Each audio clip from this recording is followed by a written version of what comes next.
become so scared, intimidated, that if we want to get something done, it has to be done under the banner of strengthening our military. And it is not contributing to our security. And we can see over the last 8 years that we are far more fearful than we have ever been. And you look at the polls, less hopeful. Everybody understands we're going in the wrong direction. So for all of this investment, it's not working. And the rest of the world has figured it out. They're not going to invest in bombs and planes and submarines and so on. They're going to fight us asymmetrically. And we're not prepared to deal with that. Because it is a battle of hearts and minds, it won't lend itself to a military victory. So we've got to be strategic about this. As Michael says, this is about strategy. What strategy is going to work? If we understand where we need to be going, what's the best route to get there? It's interesting to observe that there are more people in the Army band today than there are diplomats representing us around the world. No, it's true. I'll show the numbers. We have more people in the Army. Are you so upset about that, Tony? You're going to... It's pretty destructive. I want to join the band. But it's true. It's true.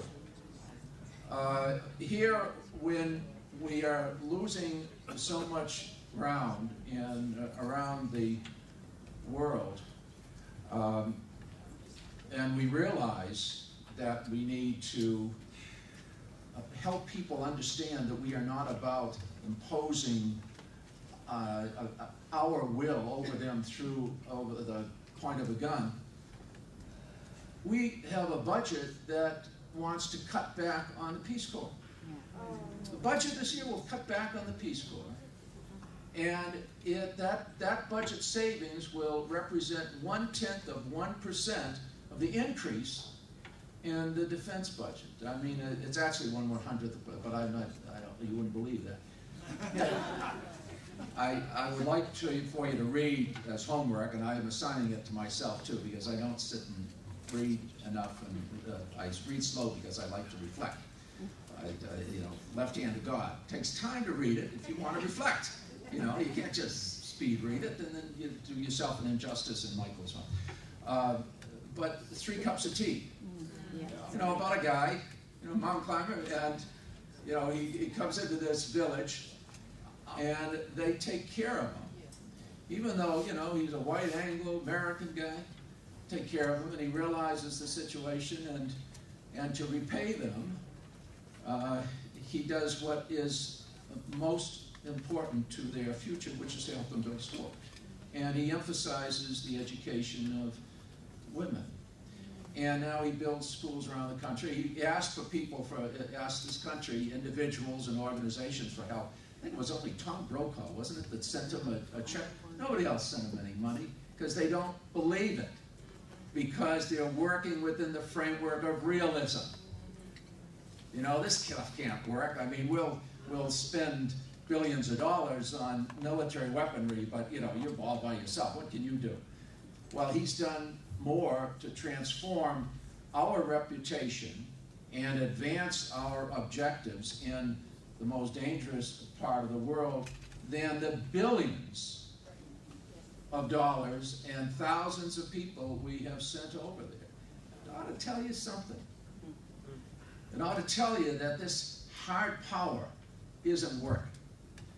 That what we need, and I'd like to call it soft power, but of course we have to be careful of our words. George Lakoff would never let us call it soft power. So we call it smart power, because that's what it is too. It's about being smart. And what we need is a transformation in our security strategy. Investing in diplomacy, sitting down and talking with people, seeing what they want. I mean, here we have been, we've been stuck on this issue of drilling offshore. Some of you are going to say, well, stay on the point, soft subject here, but drilling offshore. 10 years, it might yield enough to reduce the price of gas at the pump by 2 cents. If we, 200,000 barrels a day, we could save 60 million barrels a day for conservation, but you can't talk about inflating your tires. I mean, even though that saves a lot more than drilling the last 20% of the most environmentally sensitive lands that we're trying to keep for the next generation. Yeah, so we'll pass on so very little, other than a whole lot of debt. But we could, 10 million barrels a day would be released if we could sit down with Iran and help them develop their infrastructure in return for eliminating their nuclear power. I mean, that's an idea that you might think about, and you know, instead of threatening to bomb them and blow them up or obliterate them,